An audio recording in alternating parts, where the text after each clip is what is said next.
जय Hind and hello guys, स्वागत है आपका आपके अपने यूट्यूब चैनल ज्ञानदेह होस्ट में। और इस वीडियो में मैं आपको बताने वाला हूं dedicated freight corridor corporation of India limited यानी कि DFCCIL new vacancy 2025 apply online के बारे में। क्योंकि गाइस आपकी आज लास्ट डेट है और आप यहां पर इस फॉर्म को आज 12 बजे तक भी नहीं बल्कि 11:45 तक ही भर सकते हैं। क्योंकि फॉर्म भरने की लास्ट डेट आपकी आप देख सकते हैं 16 फरवरी 2025 है। तो आपके पास आज का समय है। अगर आपने अभी तक फॉर्म को नहीं भरा तो इस वीडियो को देख करके भर लीजिए। यहाँ पर मैं आपको पूरी जानकारी राशन से लेकर प्रिंट तक देने वाला हूँ और जो भी आपके सामने प्रॉब्लम्स आ रहे, इशू आ रहे, उनका सभी का सोल्यूशन भी आपको यहाँ पर दिया जाएगा। तो वीडियो को आपको पूरा देखना है और अगर कोई सवाल कोई डाउट रह जाए तो आप कमेंट के माध्यम से पूछ लीजिएगा। अब चलिए शुरू करते हैं। गाइज अगर आपने अभी तक वीडियो को लाइक शेयर नहीं किया कर दीजिए। चैनल के ऊपर नहीं है तो चैनल को सब्सक्राइब कर लेना, क्योंकि जब तक ये वैकेंसी कंप्लीट नहीं हो जाती, इसके एडमिट कार्ड, एग्जाम, ये सब चीज़ें नहीं हो जाती, तब तक आपको इसके बारे में सभी अपडेट दिए जाएंगे।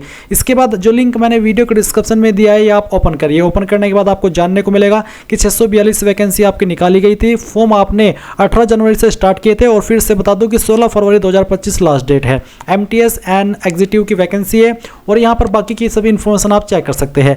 सभी जानकारी चेक करने के बाद आप इंपोर्टेंट लिंक के सेक्शन में आएंगे और अप्लाई ऑनलाइन लिंक ओपन करेंगे। अगेन एक बार फिर से देख लीजिए कि लास्ट डेट आपकी 16 फरवरी 2025 है और आप 11:15 बजे तक रात इस फॉर्म को भर सकते हैं। तो यहाँ पर आने के बाद में अगर आप इसमें एलिजिबल है और इंटरेस्टेड है तो आप फॉर्म को भरिए। इसके लिए गाइज आप सबसे पहले रजिस्टर इसके ऊपर क्लिक करेंगे। अब गाइज आपके सामने इस तरह का इंटरफेस आएगा जहाँ पर आपको ब्राउजर रिकमेंड किए जाएंगे। आप यहाँ पर इसको क्लोज कर दीजिए और क्लोज करने के बाद अब आप आपकी जानकारी भरेंगे। सबसे पहले पोस्ट नेम के अंदर आपको आपकी पोस्ट सिलेक्ट कर लेनी है। अगर आप MTS पर अप्लाई कर रहे हैं तो आपको लास्ट वाली पोस्ट सिलेक्ट कर लेनी है। उसके बाद में आपको आपका पूरा नाम 10th के सर्टिफिकेट के अकॉर्डिंग यहाँ पर भरना होगा।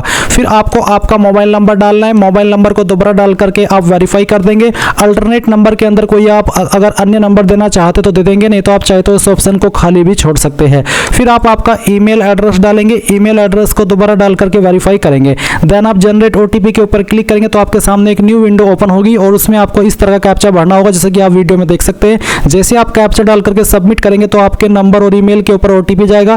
कोई एक OTP आप यहाँ पर डाल करके वेरीफाई कर देंगे। फिर आप डिक्लेरेशन के नीचे आई एग्री करेंगे एंड देन आप यहाँ पर एक कैप्चा कोड भरने के बाद रीवेरीफाई इसके ऊपर क्लिक करेंगे। रीवेरीफाई के ऊपर क्लिक करने के बाद जो आपने इन्फॉर्मेशन भरी, चाहे वो आपकी पोस्ट नेम, आपका नाम, आपका नंबर, आपकी ईमेल एड्रेस हो, ये आपको डबल वेरीफाई करनी है इनके ऊपर टिक करके, जिनका मतलब ये होता है कि हाँ आपने डबल चेक कर लिया और आपके अकॉर्डिंग सभी जानकारी सही है। फिर आप सबमिट करेंगे, यहाँ से आई एग्री कर देंगे और फिर आप यहाँ पर एक बार ओके कर देंगे। ओके करने के बाद आप देखेंगे कि जो आपका राशन है वो हो चुका है। अभी आप यहाँ से इसको क्लोज कीजिए और क्लोज करने के बाद आप गो टू एप्लीकेशन इसके ऊपर क्लिक करेंगे। देन आपके सामने इस तरह से प्रोसेसिंग होगी जहाँ पर आपको ब्राउजर रिकमेंड किए जाएंगे, तो आप इसको होने दीजिएगा और फिर जैसे ये कंप्लीट हो जाए तो आप इसको यहाँ से क्लोज करिएगा। क्लोज करने के बाद अब आपकी कुछ अन्य जानकारी यहाँ पर भरेंगे, जैसे कि गाइज यहाँ पर आपको आपका जेंडर बताना है, मेल, फीमेल या ट्रांसजेंडर। उसके बाद में जो आपकी डेट ऑफ बर्थ है वो आप यहाँ पर कैलेंडर के ऊपर क्लिक करके सेलेक्ट करेंगे, ईयर, मंथ और उसके बाद में डे।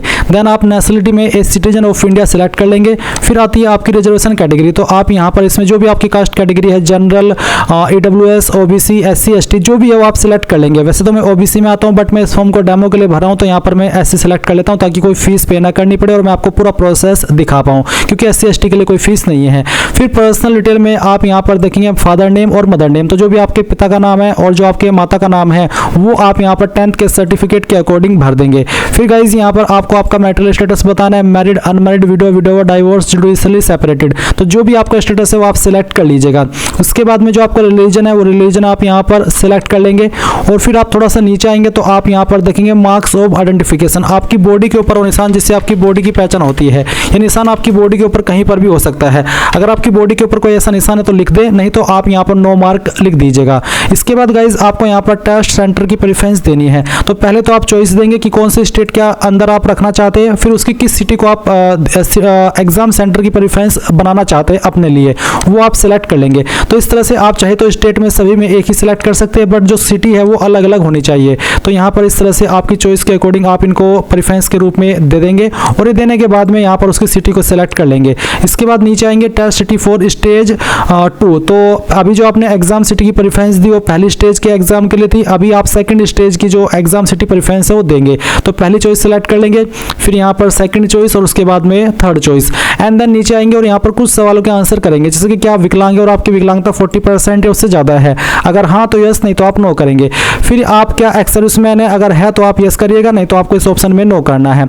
अगर आप DFCCIL के एम्प्लॉयर रेगुलर जो ऑलरेडी काम कर रहे हैं, डिपार्टमेंटल कैंडिडेट जिनको आप कहते हैं, अगर है तो यस कर दे, नहीं तो आपको इस ऑप्शन में नो करना है और सेव एंड नेक्स्ट के ऊपर क्लिक करना है। अब आपके सामने यहाँ पर कॉरेस्पॉन्डेंस एड्रेस यानी कि प्रेजेंट एड्रेस की जानकारी आती है। तो जो आपका एड्रेस है वो भरेंगे लाइन फर्स्ट 2 के अंदर। उसके बाद में जो आपकी कंट्री है वो सिलेक्ट कर लेंगे। फिर यहाँ से जो आपकी स्टेट है वो आप सिलेक्ट कर लेंगे। स्टेट सिलेक्ट करने के बाद में आप यहाँ पर आपकी डिस्ट्रिक्ट भी सिलेक्ट कर लेंगे और फिर जो आपका पिन कोड है वो भी आपको यहाँ पर डाल देना है। अब अगर आपका परमानेंट एड्रेस और प्रेजेंट एड्रेस सेम है तो आप यहाँ पर यस कर दीजिए, और अगर अलग अलग है तो अनटिक करके अलग से आप यहाँ पर अपना परमानेंट एड्रेस भर सकते हैं।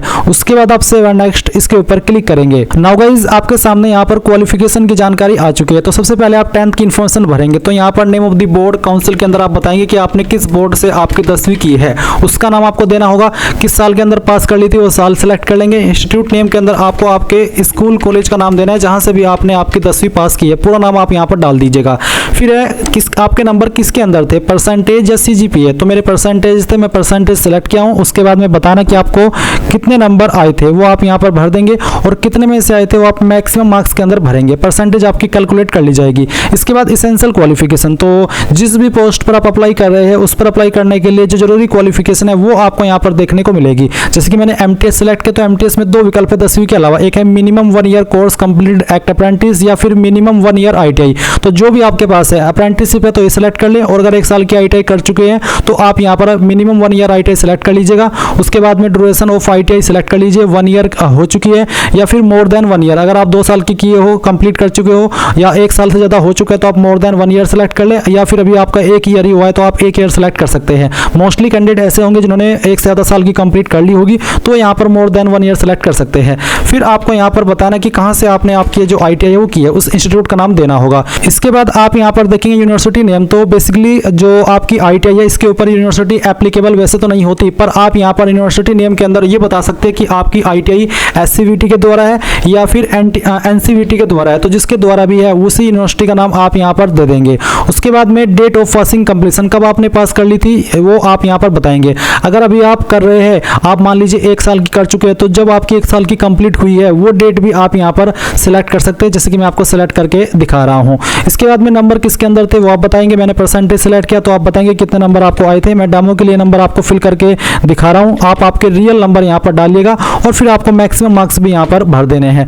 उसके बाद गाइस वर्क एक्सपीरियंस अगर आपके पास कोई है तो आप यहाँ पर यस कर दीजिए। यस करने के बाद में उस ऑर्गेनाइजेशन का नाम जहाँ पर आपने एक्सपीरियंस किया है या फिर उस बंदे का नाम जहाँ पर आपने काम किया और कब आपने जॉब ज्वाइन की थी वो बताएंगे। नहीं है तो आप नो कर दीजिए। इसके बाद आप सेव एंड नेक्स्ट इसके ऊपर क्लिक करेंगे। अब आपके सामने डॉक्यूमेंट एंड पेमेंट का सेक्शन आएगा। अभी आप फोटो अपलोड करेंगे, फोटो कैसा हो जान लीजिए। फोटो का बैकग्राउंड आपका व्हाइट होना चाहिए, साइज 50 से 80 KB के बीच में होना चाहिए, फॉर्मेट JPEG या फिर JPG का। तो आप ब्राउज टू अपलोड के ऊपर क्लिक करेंगे और जहाँ पर आपकी फोटो फाइल है वो आपको सिलेक्ट करनी है। तो चलिए मैं यहाँ पर ये फाइल सिलेक्ट करता हूँ, ओपन करता हूँ। इस तरह से आपका फोटो यहाँ पर आ जाएगा। आप इसको क्लोज कीजिए और व्यू अपलोडेड फोटो के ऊपर क्लिक करके व्यू कर लीजिए। फिर आप यहाँ पर आपका सिग्नेचर अपलोड करेंगे। इसका साइज भी 50 से 80 KB के बीच में रखा है। तो जहाँ पर फाइल है साइन की सिलेक्ट कीजिए, ओपन कीजिए और इसको क्लोज कीजिए और व्यू भी कर लीजिए क्योंकि व्यू करना अनिवार्य है। उसके बाद आप यहाँ पर बाएं अंगूठे का निशान अपलोड करेंगे, लेफ्ट थंब इंप्रेशन। तो जो भी आपका बाएं अंगूठे का निशान है वो आप अपलोड कर दीजिए। ब्राउज टू अपलोड के ऊपर क्लिक कीजिए, जहाँ पर आपका थंब इंप्रेशन है वो आप यहाँ से सिलेक्ट कर लीजिए। इस तरह से सिलेक्ट करेंगे, ओपन करेंगे।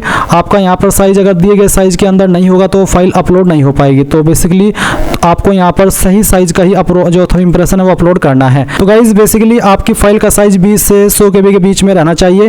तो यहाँ पर आप फाइल सेलेक्ट करिए, क्लोज कर दीजिए और व्यू के ऊपर क्लिक करके इसको व्यू भी कर लीजिए। फिर आप 10th का सर्टिफिकेट या मार्कशीट अपलोड करेंगे, जहाँ पर भी फाइल है वो आप सिलेक्ट कर लीजिए। ये PDF फॉर्मेट में भी अपलोड हो जाएगी और इमेज फॉर्मेट में भी अपलोड हो जाएगी। तो आप इसको यहाँ पर इस तरह से अपलोड कर देंगे। फिर यहाँ पर जैसे ये फाइल आपकी अपलोड हो जाए आप इसको क्लोज करेंगे, व्यू के ऊपर क्लिक करके व्यू कर लेंगे। And then essential qualification certificate, जिसमें कि अगर आप एग्जीक्यूटिव की पोस्ट पर अप्लाई करें तो एग्जीक्यूटिव के जो सर्टिफिकेट है वो आप अपलोड करेंगे, या फिर अगर आप ITI की जानकारी भरे या अप्रेंटिसशिप की जानकारी भरे है तो जो उसका सर्टिफिकेट है वो आपको अपलोड करना है। तो मैं डेमो के लिए भरा हूँ तो मैंने यहाँ पर रैंडम फाइल ही अपलोड कर दी है इस तरह से। और इसके बाद में गाइज आप यहाँ पर कास्ट सर्टिफिकेट अपलोड करेंगे। तो अगर आप SC ST OBC है तो आप कास्ट सर्टिफिकेट अपलोड करेंगे। आपको बोले OBC essential candidate please recent OBC NCL certificate in prescribed format.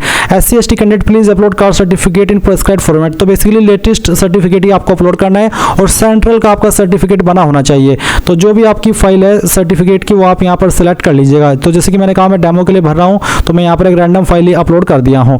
अभी आप नीचे की तरफ आएंगे, डिक्लेरेशन के ऊपर टिक करेंगे। इनके ऊपर टिक करने का मतलब है कि आपने सभी जानकारी को अग्री किया है। ये कैप्चा कोड डालेंगे, प्रीव्यू के ऊपर क्लिक करके जो जानकारी भरी है उसको एक बार फिर से चेक कर लेंगे। जब आपको लगे कि सभी जानकारी सही है तो ही आप यहाँ पर सबमिट कीजिएगा। अब आप यहाँ पर देख सकते हैं your application form has been submitted successfully. आप यहाँ से इसको क्लोज कर दीजिए और प्रिंट के ऊपर क्लिक करके, अगर आपके पास अभी प्रिंटर नहीं है तो इसको PDF के रूप में सेव कर लीजिए और बाद में आप इसको प्रिंट करा लीजिएगा। तो इस तरह से गाइज आप लोग DFCCIL MTS एंड जो आपके एग्जीक्यूटिव की पोस्ट है इसका फॉर्म भर पाएंगे। आपको मैंने पूरी जानकारी यहाँ पर दे दी है। आई होप आपको यहाँ पर सभी जानकारी समझ में आ गई होगी। कोई सवाल कोई डाउट रह गया हो किसी भी जानकारी को लेकर के तो आप कमेंट के माध्यम से पूछ लीजिएगा। Thanks for watching. जय हिंद।